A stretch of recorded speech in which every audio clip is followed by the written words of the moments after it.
One of my favorite things to get at a steakhouse is the cream spinach. So in this video, I want to show you my take on the rich, creamy steakhouse style cream spinach that you all know. This is easy to prepare and absolutely packed with flavor. I'll show you a couple secrets to keep the spinach vibrant and green and fresh while creating a silky, indulgent cream sauce that's perfect for any dinner table. For the full ingredient list, check the description box below, but enough talking, let's get cooking. One of the great parts about this recipe is we do not need to prep a lot. We're just gonna mince up some shallots and some garlic. So let's start off with the shallots. You can make this recipe with onions too. I just like shallots because they're a little milder, a little sweeter, and they tend to melt a little bit better. And we want the spinach to be the star of this dish. We don't want like little bits of onions and shallots in there that are detectable. We just want their flavor in there. We want them to kind of like disappear into the background. So I chose shallots, but if you have some onions on hand, go ahead and use them. These are the same shallots that we used in our green bean casserole recipe. We prepped way too many.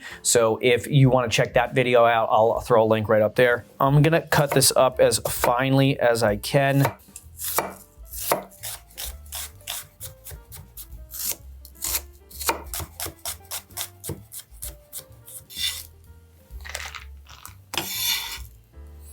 Shallots come in all different shapes and sizes. You got some really big ones, sometimes you get a bunch of little ones. Most importantly is how much you have at the end. So here we got probably about like a half a cup of these minced or finely chopped shallots. So now let's talk garlic. You could keep the garlic minimal and just do like 2 cloves. If you've been here before, you know extra garlic. So I'm gonna put like 5 or 6, and if that's too much for you, don't come eat my cream spinach, and you could use a little less in yours. And just a review on peeling fresh garlic. In between the fingers, pinch till you hear a crack. Then with good pressure in between your palms, roll. And the skin comes right off. There are many ways to clean garlic, so this is just one of them. Everybody's got all their different tricks and tips to clean garlic. This is just my favorite, especially when I only have to clean a couple. Maybe if I was doing double or triple the amount, I might use a different technique. So now let's trim off the woody root end and any of the brown spots. And just like we did for the shallots, we're gonna give those a good mince.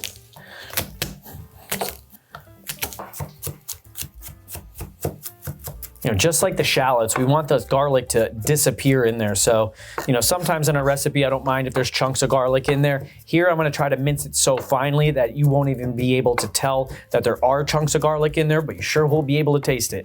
And if you wanted to skip this step and use the stuff in the jar or in the tube, I guess that's okay, but fresh is always gonna be preferred. Especially for a recipe like this where there's not a lot to the recipe. There's not a lot of ingredients. So the quality of each ingredient matters. And just like I said about the shallots, I'm not too sure how many cloves of garlic you need. Maybe it's 2, maybe it's 4, maybe it's 8, I don't know. But I wanna look at the garlic and be like, that's too much garlic, and then I know it's exactly enough. But what really is too much garlic? That's like saying too much love, too much kindness. These are things that you can never have enough of in life. So now that our shallots and garlic are prepped, let's talk spinach. For this recipe, we're gonna go fresh spinach. You can totally use the frozen stuff and it's fine. I just find when I use the frozen stuff, sometimes the color is a little bit off and it's not as green as I would like it. So we're gonna go with the fresh stuff and we're gonna try to preserve the color as much as possible so that it's bright, green, and vibrant and signals like fresh, delicious spinach. And here I got about 2 pounds. This looks like a lot of spinach, but once we cook it down, it's not gonna be much. If you've ever cooked with fresh spinach before, you already know this. So I got this big pot of water boiling. The whole thing's not filled. It's only filled about halfway because we don't need to fully submerge the spinach. Spinach just needs a little bit of heat to cook. In addition to the water, I'm gonna put in a pinch of baking soda. That's just gonna help preserve the green color of the spinach. And when I say a pinch, I really mean like a tiny, tiny little pinch. In addition to that, we're gonna put a couple pinches of salt so the spinach gets seasoned while it cooks. So now while this water's still hot, we're gonna put this spinach in. And again, it seems like a lot, but once you see it cook down, it's not really gonna be that much.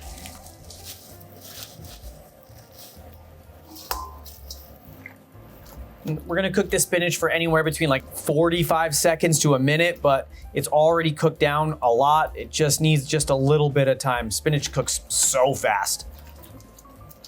So I got this bowl filled with ice and water because I want to shock the spinach once it's done cooking to help preserve that green color. Again, you can totally skip all this just by buying the frozen, but I feel like doing it fresh really makes the color pop. And now look how vibrant and green that spinach is. Nice, colorful, and it's totally fully cooked in probably a minute. Now let's take this spinach and we're gonna plunge this into our cold water. We're gonna use the spider, so we're working in really large batches.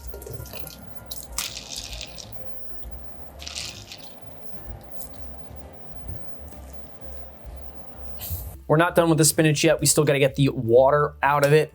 So the way I like to do it that saves a kitchen towel is we're going to take big scoops of the spinach and we're going to put it in a colander over a pot or a bowl. And I'm just going to let it drain first, and then I'm going to try to smush the rest of the water out of it.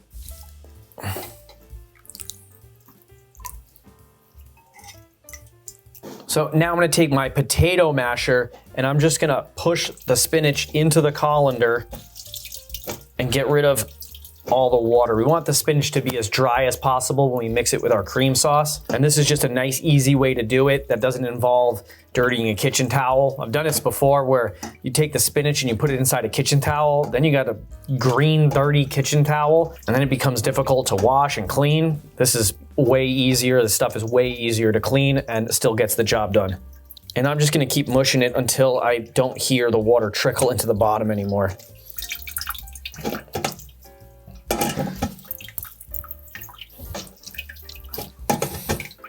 And now you can see all of that spinach before turned into just this little amount of cooked, dried, squeezed spinach.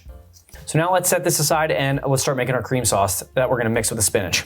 So now to this high rim saute pan, I'm gonna add a little bit of olive oil and a couple of tablespoons of butter. We're gonna melt this down. And now to that, we're gonna add our shallots.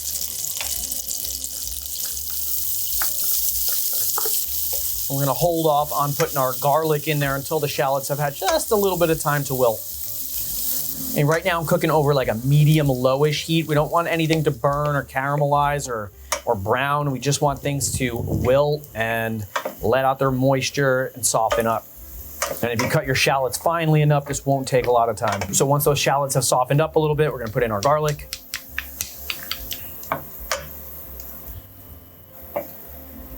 So after our shallots have softened and the garlic has become fragrant, so maybe 2, 3, 4 minutes, something like that, I'm gonna take a wire strainer with a little bit of flour in it, and I'm gonna start tapping in the flour a little bit at a time.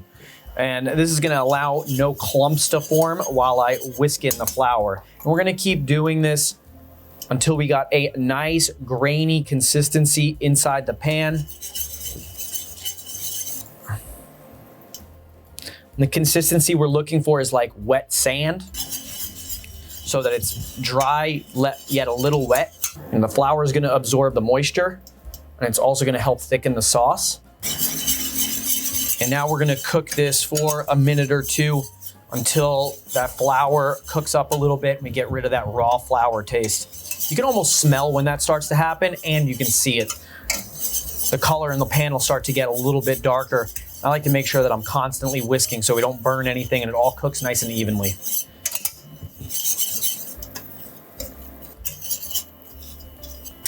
So after a couple of minutes, we're gonna start whisking in our half and half. So here I got half milk, half cream. You can use heavy cream and milk, or you could just cut that step right out and just use half and half. Here I'm gonna start to put in a little bit at a time, and I'm constantly whisking to make sure that it doesn't curdle and we don't get any lumps. And also too, this half and half is room temperature or slightly warm. This is not cold out of the fridge.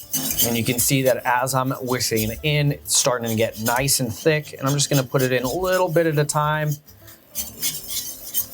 Let it react with the flour and the butter, thicken up a little bit. And once it does, we'll add in a little bit more until it's all gone.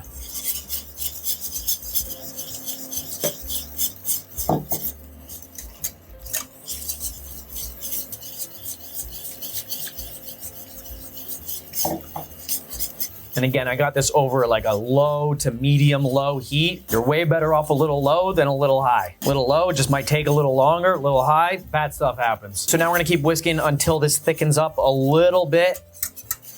Should only take a few minutes. Now that this is thickened up a little bit, you can see that if I pull it, it'll leave like a valley in the middle, and it'll take a little bit of time for the cream sauce to work its way back together. Now we're gonna season this with some of my base seasoning. This is a blend of garlic powder, onion powder, salt, and pepper.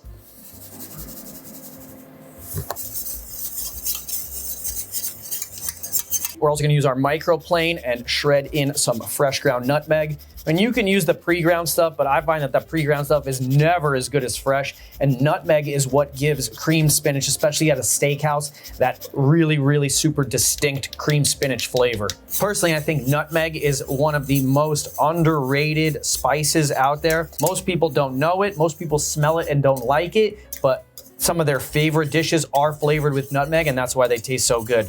Now we're gonna shred in a copious amount of freshly grated Parmesan cheese. And just like I said about the other ingredients, can you use the stuff that's pre-shredded, maybe in a tube? Yeah, but it's not gonna be as good as if you did it like this. Here I got some fresh Parmigiano Reggiano. Maybe I'm putting in a half a cup, maybe a little bit more.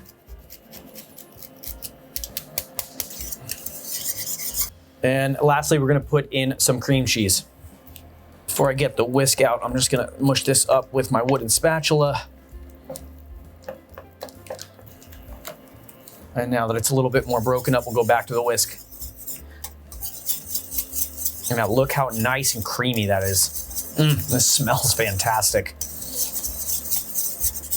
And once I get this nice and whipped, nice and creamy, no lumps, we're gonna add our spinach back in. So now here's that spinach that we cooked and squeezed the water out of before. Let's throw that in and incorporate everything all together. The spinach will settle into big clumps. You're just gonna have to use that elbow grease and work it out. And all I'm doing right now is just attacking the spinach, breaking it up, and once I get it out of big clumps, I'll mix it in with our cream sauce. And I'm still working over this low heat. The spinach doesn't really have to cook anymore, but everything needs to kind of like warm and come all together. And that usually helps with a little bit of heat.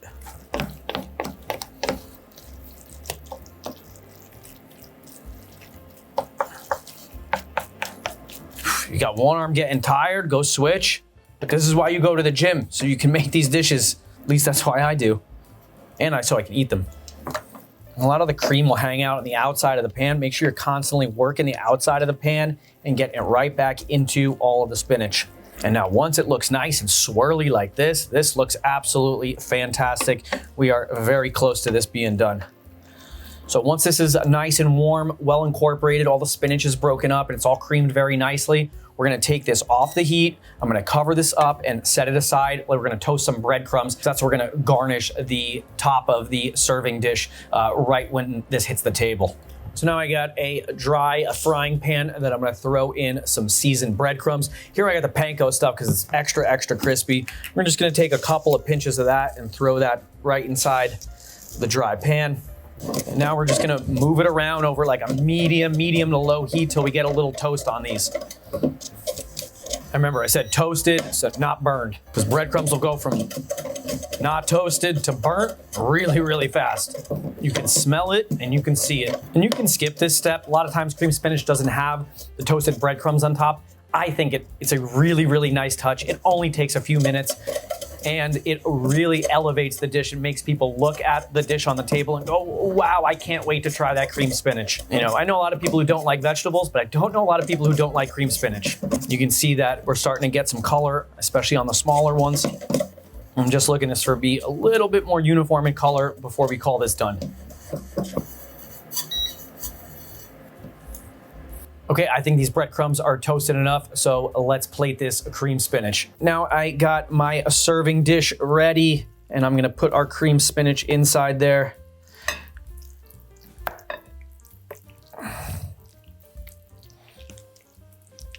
This looks so good.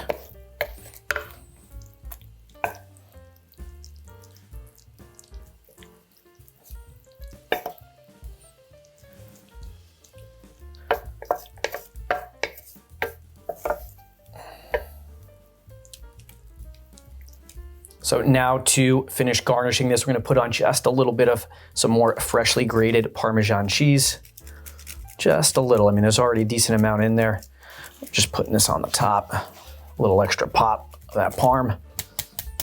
And now some of these toasted breadcrumbs.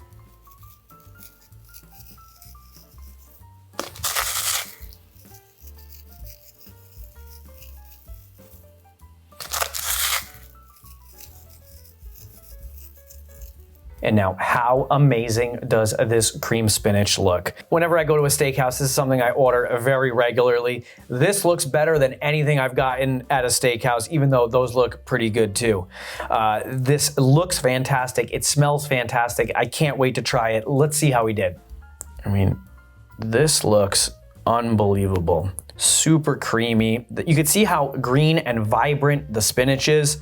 If we use the frozen stuff, it probably wouldn't have come out that green. Probably would have been a little bit more like brownish green or like pale green. This is super vibrant. You can tell that it's fresh. I mean, this looks absolutely amazing. I don't have any steak to try this off with, but I do have some of this sourdough bread that I toasted up a little bit. I think this will be the perfect vehicle to try this cream spinach. So let's take a little bit, put it on this little piece of sourdough toast. This is gonna be an epic bite.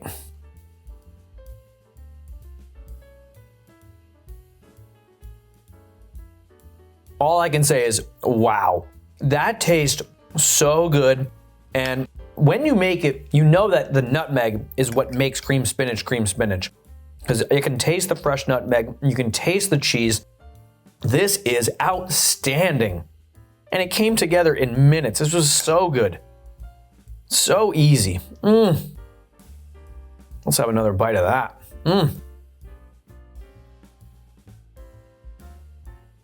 Sometimes when I order cream spinach, it's not enough spinach and it's way too much cream. This is the perfect ratio of spinach to cream, where the spinach is the star, not the cream with a little bit of spinach sprinkled in. This is so good.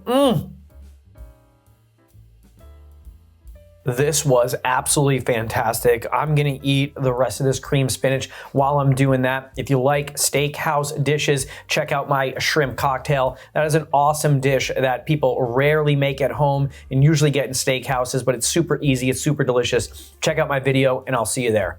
If you like this video, don't forget to click like, drop me a comment, and don't forget to subscribe to my channel if you haven't already and this is your first time here. Thanks.